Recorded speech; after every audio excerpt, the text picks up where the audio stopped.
Okay, good evening, everyone. We're continuing in the 5th chapter in Mesilas Yesharim, which we began yesterday. And we're talking about the items that hinder and detract from Zehirus. And we said there are 3 mafside of the Midah. One is a person's involvement and preoccupation with the world. The second one is laughter and levity. And the third one is bad company. And we almost finished the first one, is one's preoccupation with the world. And we said that a person can be so busy with all his mind being preoccupied with just making a living and living in this world and parnasa and all these things, that what happens is you don't leave yourself enough time. Remember, one of the 2 biggest things for Zehirus is the study of Torah and also the time to make the hispodidus and the reflection of what you're doing right that can be improved and what you're doing wrong that has to be changed. So he said even though that working is very important, but you've got to leave time for this Zehirus. And we said that Torah brings to Zehirus, and that's the only antidote for this. So I wanted to just explain one more idea where we already passed this point, but he said, brought the Mishnah Pergavas and said, Lo am ha'aretz chassid. An ignorant person is not a chassid. So the Meforshim explained that a person has to have Yiras Shamayim in order to avoid sins. And without Yiras Shamayim, your mind is not going to come up with the right decisions that it has to come up with. And the only way you're going to get that is by learning Torah. It gives you the right way of understanding reality in a clear way. And the bore cannot be a reichet. The bore cannot be a person who fears sin. The ignorant person cannot be a chassid, cannot be pious. So the idea is like this. When a person is close to the king, he's able to fear the king. But when he's distant from the king, he does not fear the king. That's pretty obvious. So therefore, why? Because he's not affected by being in the king's presence. So he doesn't fear the king. So what's the manifestation of fearing the king? The fact that he feels he's in his presence. So now how do we feel that we're in the presence of Hashem? How do we feel close to Hashem? That comes through the study of the Torah. And that's how we're able to be dovuk to Hashem. And if we're able to be close to Hashem, then we're able to fear Hashem, and then we're able to understand the things that we are able to do. Okay, therefore, but if we don't have that, then our mind is not preoccupied with Torah, then we get more involved in the physical world. And the physical world has no way of connecting to Hashem. Only with the Torah are you able to connect to Hashem. With your seichel can you connect to Hashem. So if you don't have that Torah wisdom, you're like a person who's very far away from the king, and a person who's not able to be close to the king, and therefore you don't have the Yiras Shamayim, and therefore you don't involve yourself in trying to understand what's the right thing to do.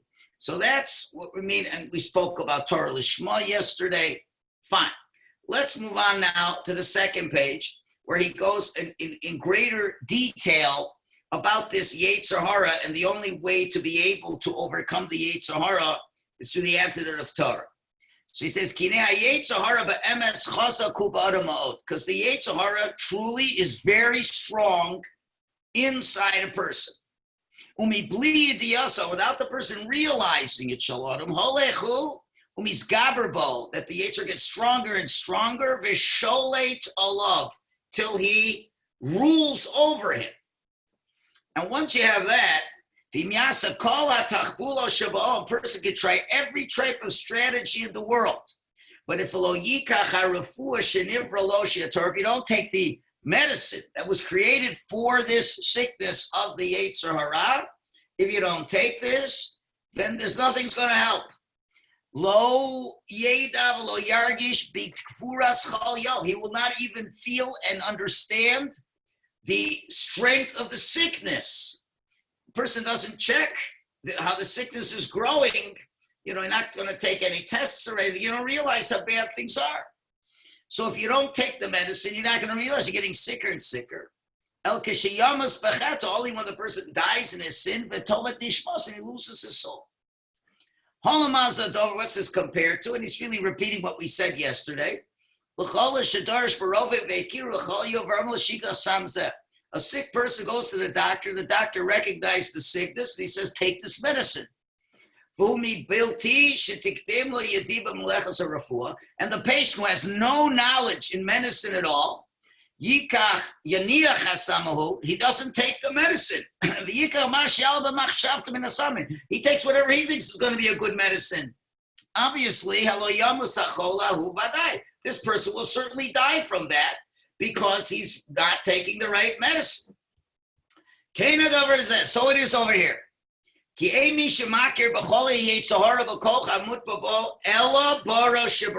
Who really knows the sickness of the Yate Sahara, its power that it has, except the one who created the Yate Sahara? Hashem has, as it were, imagine if somebody creates the sickness. So obviously, if he creates the sickness, he knows what the antidote is. Just like we have a statement in Chazal, Hashem always brings the refuah before the makkah. Hashem always brings the medicine, the healing, before the plague. So therefore, Hashem has brought the healing before the plague. That's the Torah that comes before the Yate Sahara. So Hashem is the one, not only who created the world, he created the sickness of the Yate Sahara. And he warns us, the only medicine is the Torah.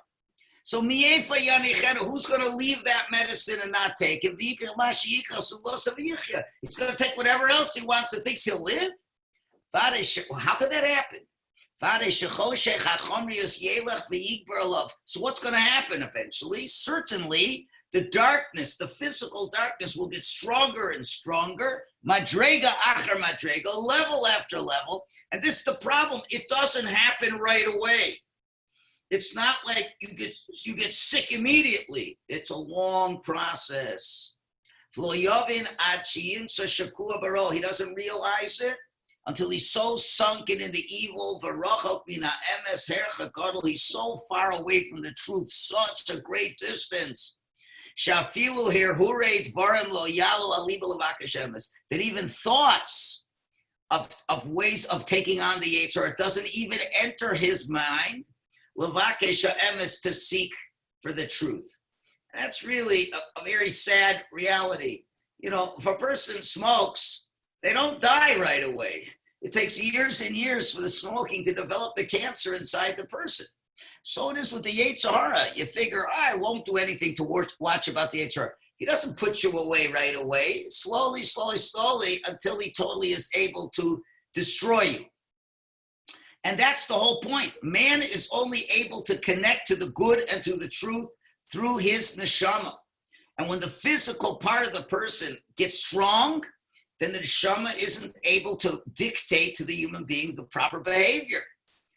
And therefore, what happens? You let the Yetzer get stronger and stronger. It totally takes over everything till you're so involved in the physical world, the intellect part of the person isn't even working anymore and not even looking for any of that. And the truth of the matter is that the Yetzer gives you all kinds of ideas that are mamish ridiculous, and you're not even going to think that there's anything wrong with those ideas. And the Balei Musar explained that it's like, imagine it's the Yetzer comes drop, like you have a Yetzer at birth. So now you grow up and you're trying to understand what the MS is. So you get a little bit of MS, so it's like a little drop. So a little bit of drop, but it gets totally just like you have in the laws of kashrus. If you have a big cholent pot and you have a drop of milk goes into it, drop of milk is buckle, it's nullified. Another drop of milk goes in, it's nullified also. Now, if you pour 2 gallons of milk at one time, it would make an effect on the cholent pot. But if it's one drop at a time, it doesn't get much done. So we start with a Yetzer inside of us, and we're trying to learn some Torah, but in the beginning, it's like one drop after another drop, and it gets totally nullified by what's going on. So, or another muscle. Let's say, you're trying to fight an enemy. An enemy's got 50,000 troops. Let's say you have 1,000,000 troops that can fight against them, but you only send one soldier at a time. You send one soldier to go against 100,000 troops. He's going to get killed. You send another one. He's going to get killed. You could do 1,000,000 times. Send one soldier, but every time he's going to get killed. That's how powerful the Yate Sahara is, because, we only put a little drip here, a little drop there. Nothing really works. So you have to come with the heavy artillery. And the Torah is the real heavy artillery. You're coming with 1,000,000 troops to knock him out.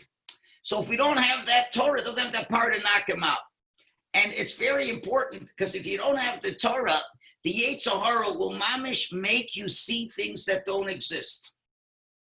That's why it's so important, not that I need the business, but it's so important that everybody has to have a rabbi who can clarify for him what's the Torah saying to do in a particular situation. Because since the Yate Sahara is so strong, we have to understand what is it of the Ratzon HaKadosh Baruch Hu is over here. And a lot of times we can't even see what the problem is. And it's an interesting story. Pesach Krohn mentions a story in one of his books.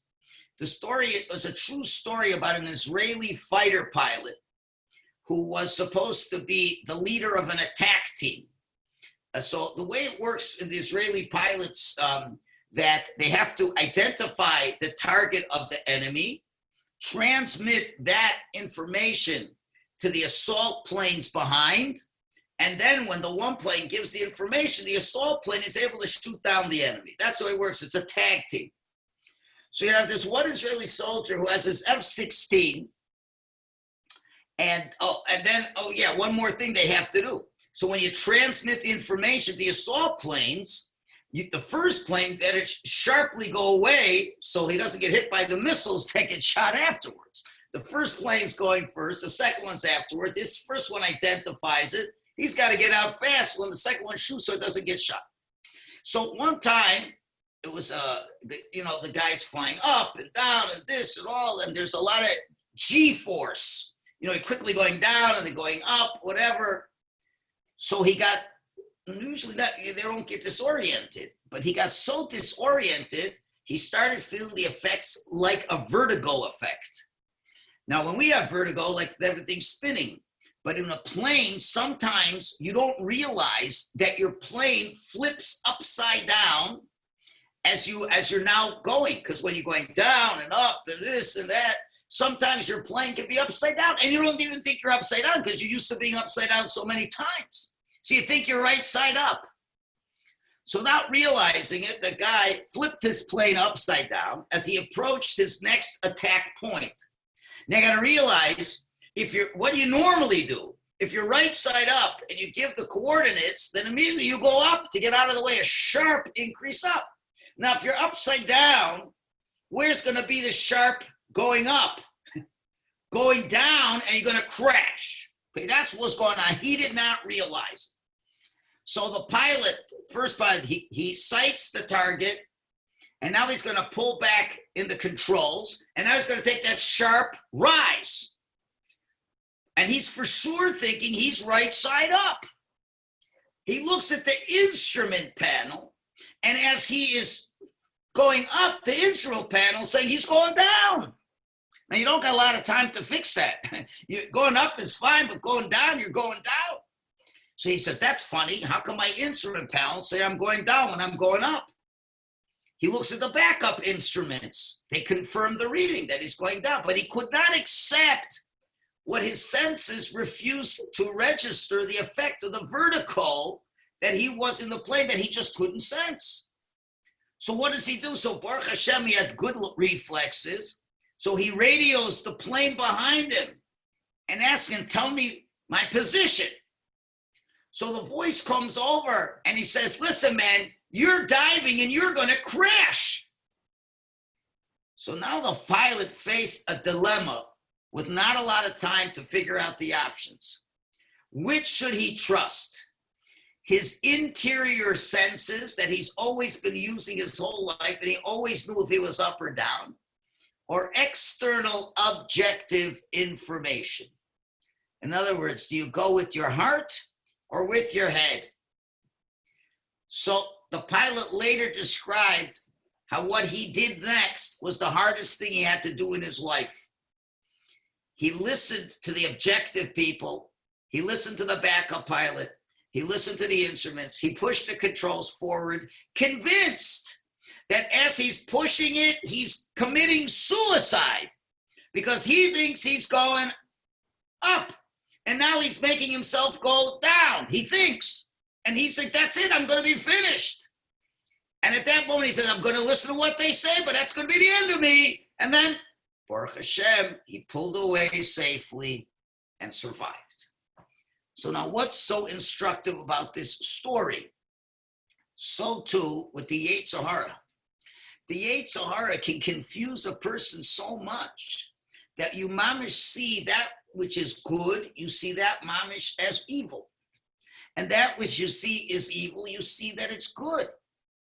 And now the question is, how are you going to know the difference? You've got to get some objective information over here that's going to help you realize what you're doing. That is the most difficult part in Avodas Hashem when we're talking about this cheshbon hanefesh that you're doing. That if you're so involved in the physical world, and the physical world tells you that, you know, the wrong things are right and the right things are wrong. So then to be able to turn to somebody, an objective person, and he tells you to do this, it's very hard for people to understand this. You know, we're having a lot of situations now where I'm getting very interesting shilas from people. And there's a lot of times it's very hard to understand. There's a lot of people emailing me about tzedakah. And, you know, it's a whole range of different types of tzedakah issues. But generally speaking, many people are either making less money or anticipating they're going to make less money. And therefore, they want to know if they could start giving less tzedakah. But on the other hand, they're very concerned about the people that they're giving tzedakah to. Or issues like that, where, you know, I have a job now, but who knows if I'm going to have a job in 2 months. It looks pretty bad, and if I'm going to still give tzedakah now. So these are all things where when you're so involved in the physical world tells you, you know, you got to take care of yourself. But the Torah says, no, there's an idea of emunah. And sometimes you ask the rabbi is going to give you advice that you're going to think is suicide. How can I do such a thing? But the rabbi understands there's certain ground rules of Torah and Avodas Hashem that don't work according to secular economics. And that, you know, in Yonim of Mesilas Nefesh and how Hashem can help and all these other ideas. So it's very hard for the person in the middle to be able to understand that and that's how it is. Sometimes a person feels like they're literally killing themselves when really that's the salvation for them. So that's what he's saying is so difficult. When the Yate Sahara really has grabbed the hold of you, it's very hard for you to understand what's the right way or not without this time to make this cheshbon hanefesh and that all comes from the study of Torah. So he continues. When a person toils in the Torah, now what do you get from this? Number one, you see its ways, the commandments and the warnings. At the end of the day, by learning the Torah, by itself automatically will renew inside the person an arousal that will bring him to the good way. And there's something that does not work so logically. This is what the Medrash says. Hashem says, even a person who goes off the derech, Hashem says, halavai, oh, I wish, would it be, osi azvu, that they would leave me, says Hashem, but v'torasi shamaru, but they would keep my Torah.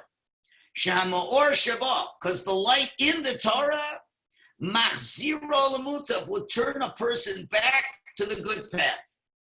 Meaning to say that the power of the Torah can arouse within a person a tremendous sense of holiness. Rabbi Yisrael Salanter says, although it's counterintuitive, you know, a lot of times people ask, why do I got to learn the Gemaras that talk about one ox goring another ox, shor shenogach es a para. What does that have to do with modern life and all these things? So the answer is you're learning God's Torah. And when you're learning God's Torah and you get totally involved in God's Torah, you begin to get close to Hashem and you start to think like Hashem. And then it's magical that Kedusha comes into the person. And if you work hard in the Torah, like we said yesterday, Torah Lishma brings the person closer to Hashem. And if a person doesn't learn the Torah, they're more distant from Hashem. If you toil in the Torah, the beauty of the Torah is so great, a person can't help but being affected by it and raised by it. Rabbi Chanan Wasserman says, for example, he says, when the Jewish people are idle from their Torah study, they've lost their main weapons of war, and they have nothing to fight the Yate Sahara. On the other hand, people, even if they do Averos, even very, very bad Averos, but if they still study Torah, there's the possibility to be aroused to do tshuva. And that's what it means, that the light in the Torah will return the people to do the good. So that's why, of all the things in the world, the Yate Sahara will try very hard for you not to learn Torah, no matter what. The Yate Sahara does not care if you're going to fast on fast days. He does not care if you daven a lot. The Yate Sahara doesn't care if you give tzedakah. The Yate Sahara doesn't really care if you do 612 mitzvahs. There's only one thing he doesn't want you to do, is to learn Torah. To learn Torah, because he knows that's the antidote. And that's our weapon. And without our weapon, there's nothing we can do about that. So just like a soldier in the army, even, or as another analogy, a soldier in the army needs weapons, but he also needs food. So even if you're going to give a soldier all the weapons in the world, but he doesn't have any bread to eat, he can't fight. And the Torah also is like our bread. So without the Torah, we have no way of attacking the Yate Sahara. We have no clarity in understanding how to deal with the Yate Sahara. And with the Torah, a whole magical reality happens to us. And on top of that, when you're learning Torah, some more happens. As he continues, and included in this,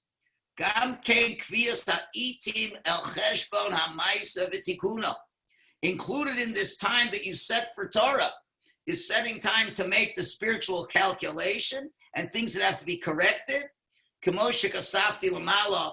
As I've written before earlier in the previous chapters.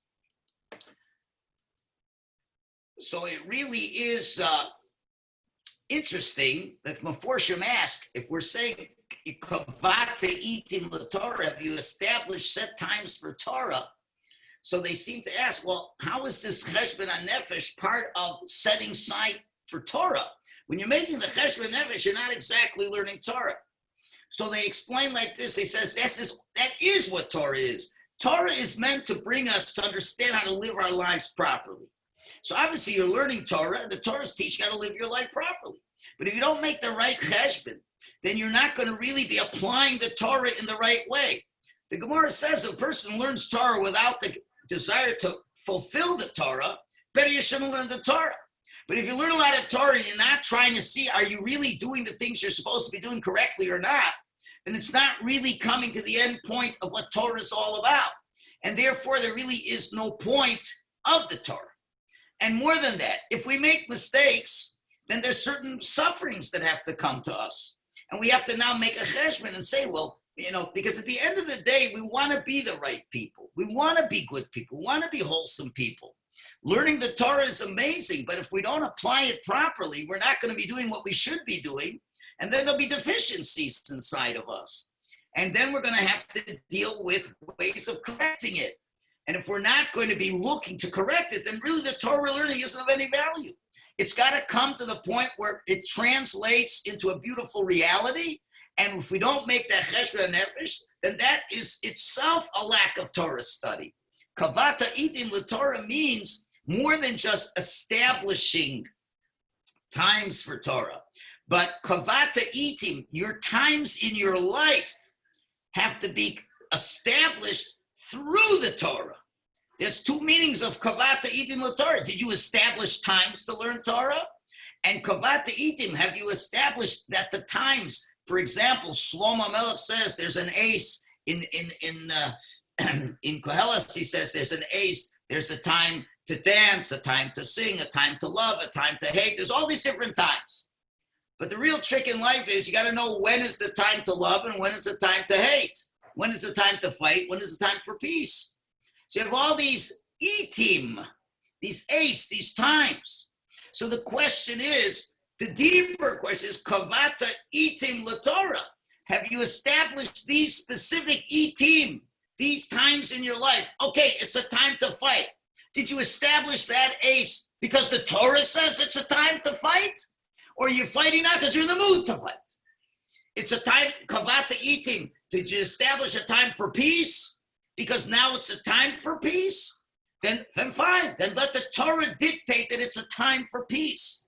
So that's really what the kavata itim is, a kviyas itim.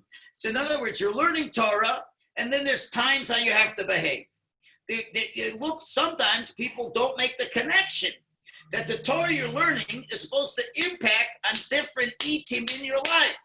And now's a certain time where this is the ace where you're supposed to do this. And somehow you have the Torah here and you're doing, when you're supposed to make peace, you're fighting. And when you're supposed to fight, you're making peace. And when you're supposed to be happy, you're sad. And when you're supposed to be sad, you're happy. What's going on? You're learning Torah, but the itim are out of balance. The answer is because you're not spending a time to adjust the two together. And that's where you have to be koveya the itim in that way, and that's where what it's all about. Okay, let's just finish up this this first section over here. Umavad calls that, and besides everything, calls that mash yishar lo p'nai me'asakav, all the free time he has from his work. Besides this, all the time that he's free from all the affairs. Im chacham, he's a smart guy, he wouldn't waste those times. Besides koveya itim l'Torah, you may have some other free times. Grab it strong and don't loosen grip. So to be engaged in the repair that's necessary in your service to HaKadosh Baruch Hu. What's he saying over here? He's saying sometimes a person's koveya itim l'Torah, which is a very good thing. But sometimes there can be a downside to it. What's that? The downside is if the person, okay, I got my set times for Torah. I learn Gemara 2 hours a day, whatever, very good. And you keep those times all the time. It's amazing. But what do you do if there's an unexpected free time in the day? What do you do if there's a little more time than what you were expecting to have? So you say, well, I've already learned my Torah for today, so I can do whatever I want. But that's a big mistake, because now you could be getting yourselves into all kinds of mischief. And that's what Lutzada was saying over here, that if you have any extra free time, you should be spending all that extra free time in the same way to be able to spend more time on this cheshbon. If you've got free time and there's nothing pressing to do so be engaged in this continued cheshbon nefesh. And that's what he says. And this detrimental factor, even though it's the most general of all, it's the easiest of the three. If someone wants to be able to escape from this, this is the easiest one to escape. This one of being preoccupied with work. So you can only imagine what the other ones are going to be so difficult about. But the most important point he's ending off here is saying that the worst thing a person can do is to kill time. If you've got time, your most precious commodity is time. And if you got extra time just to waste that time, that is really a very sad reality for that person. So we've ended the first of the three things that detract from making the proper cheshbon nefesh, the preoccupation. So we should all be zocheh to be able to make more time to look into these things. And then when we resume next week on Monday, we'll talk about the next two, which is laughing and mocking and bad company. Okay, everybody who won't be learning with it until after Shavuos, have a nice Shavuos. Those of you who want to continue with the Parsha Light class, I'm just going to turn off now, and then we'll go back on and learn a little bit about Parshas Yisro. All right. Chag Sameach from New York. Okay. Chag Sameach. Thank you. You do, Rabbi. Chag Sameach. Chag Sameach. Okay. Bye-bye. Chag Sameach.